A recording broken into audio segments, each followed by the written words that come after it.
Tell me, what's the creepiest experience you ever had in your life? Okay, so I'm going to preface this by saying to anybody that doesn't know, I live inside of a cemetery. Like, I have to actually drive through the cemetery to get to my house. So that's weird and creepy enough as it is to a lot of people. And a lot of creepy shit happens here, whether it be homeless people or just shit that we see. But the one that took the complete cake, well, I've already told the story on it before, but I'm going to tell it again because I like that story.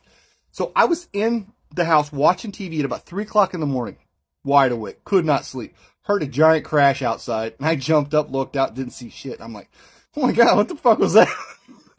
And about 20 minutes later, so I sit down and watch the TV again. So about 20 minutes later, sirens start getting closer and closer to the house, and I'm like, oh my God, dude, I bet that was a wreck.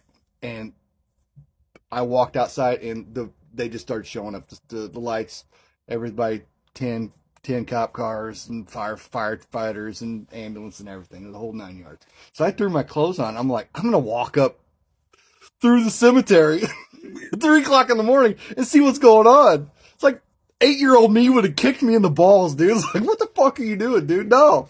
But I did it anyway. So I walked up there.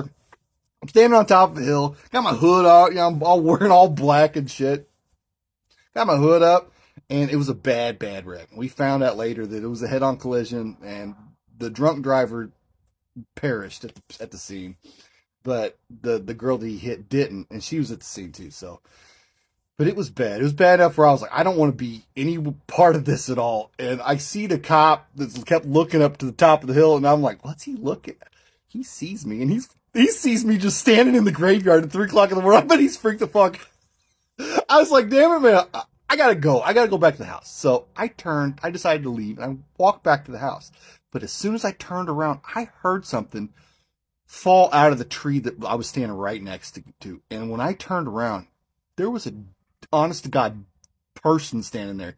But I couldn't make out any shape, anything other than gray. And no, I wasn't drunk.